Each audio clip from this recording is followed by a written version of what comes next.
Hello to everybody that clicked on this video.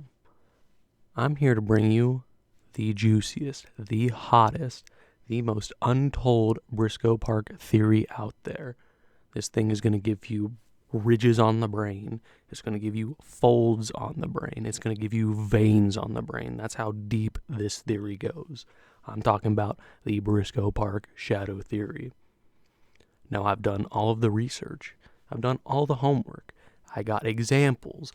I spoke to the machine elves to come up with this theory. I downloaded DaVinci and Audacity, and I ain't never talked to a microphone like this where I'm just spitting real shit the entire time.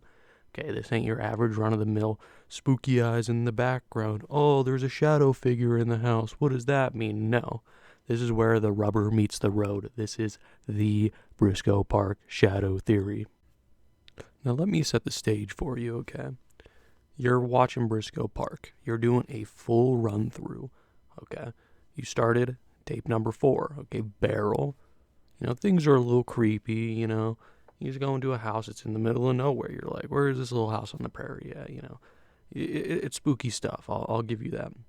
And you keep watching, you're like, wow, these are some really odd places. Okay, maybe you see a little twinkle in the background here, or, maybe a shadow figure be in the camera shot and then disappear right after. And that's all spooky stuff. Don't get me wrong. I agree with you there. Then you get to tape number 9, okay? Tape number 9 is where it all starts to click, okay?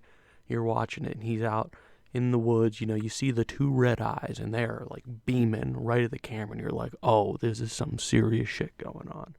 Okay, you're watching, you keep seeing those eyes. Those eyes aren't playing no games anymore. They're not peering around anymore. They're just staring straight at you and you're focused in on it, okay?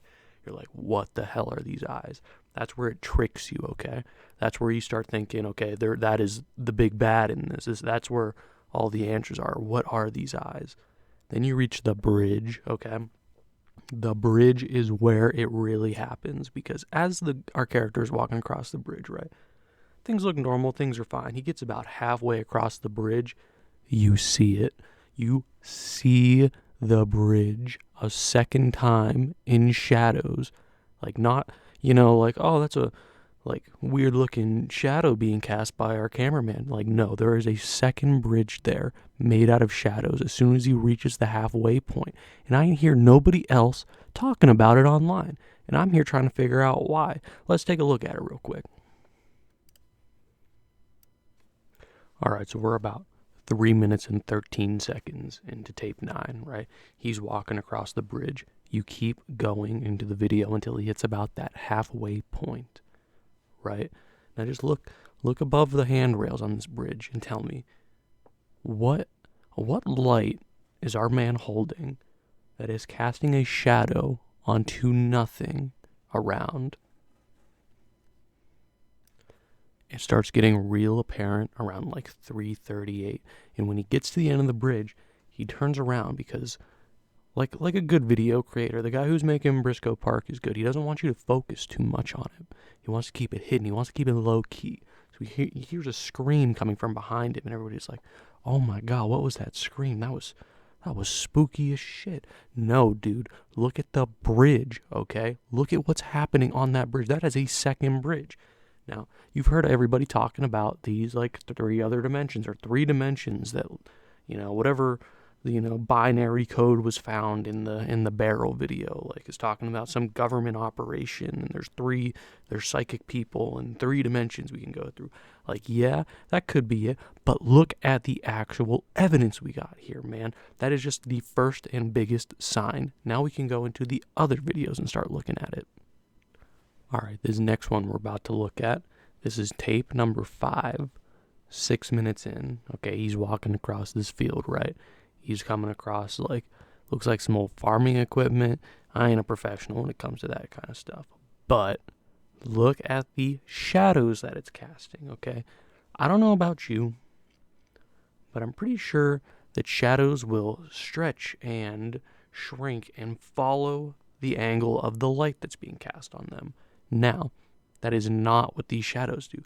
These shadows look 3-dimensional and apart from the actual object he's walking by. This does not make sense. Now, Maybe it's just the creator's way of, like stylizing the video, or who knows, maybe it's a weird editing quirk of however he's recording it and doing it. But I think it is more than that, because it is so deliberate in some spots and then not so in others.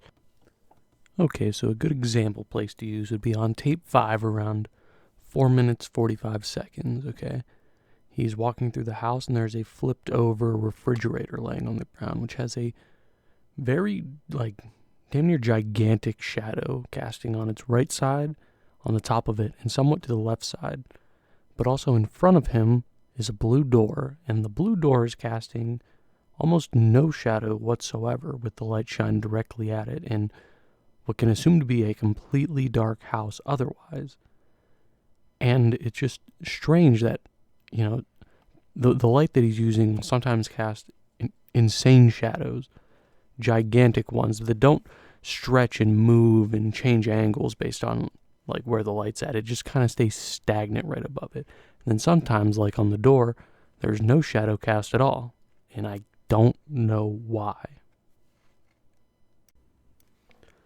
Okay, so I was about to find some like comparison pieces of like shadows acting normal, and then the shadows acting really weird, and then I remembered on tape 15, okay, we about 2 minutes 10 seconds in, okay, there is like a weird structural piece. It looks like a big old L as he walks towards the barrels, right?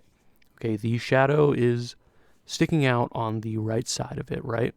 Then he walks to the right side of it and turns back to that piece, and the shadow is still on that right side of it. It doesn't make any sense with the way he's holding his light. Why would the shadow still be making an outline on it? And another thing is, he walks up to these barrels, and the barrels don't have as mean of a shadow as he walks up to them, which is fine. I think the barrels do have something to do with this. This is some weird, like, returning back to a place of, like, a great incident and checking and seeing what's happening. But the shadows, man, the shadows are leading me to believe that we are seeing a different universe echoed or mirrored on top of the one that he's currently in. Okay, here's the evidence for shadows acting correctly in his video, okay? It's in tape 10, around like 1:30, okay? It's where he's walking up to that building that the other YouTubers have like found. I think it's like one in England or Scotland or something like that. Doesn't matter, because the shadows are acting properly here as he's walking up to it in the grass. The shadows are reacting and moving to the light that he's casting in a very reasonable way. As he gets closer to it, the shadows shrink. Okay, that doesn't happen all the time. There is intent behind the way the shadows move at certain places. I also don't want to make it sound like the shadows are perfect as he's walking up either, because there are some weird like tufts of grass that, again, the shadows are like almost three-dimensional sticking up above it, but a lot of the shadows like on just the mounds and stuff are small, and as he moves they kind of shrink down and get full light cast on them as he's doing it. So I don't have the answer to it. It's something that I've noticed and I thought it was worth talking about. Honestly, that's about all I'd like to get into over the shadows, because I don't feel like going through every single video and pointing out every single shadow that's looking funny.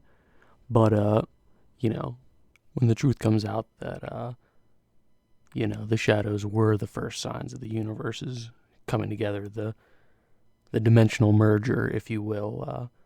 You remember me as the one and only shadow truther on YouTube who spoke that shit, who spit that shit out. And maybe you yourself became a shadow truther after all of this. Other than that, though, thank you for listening.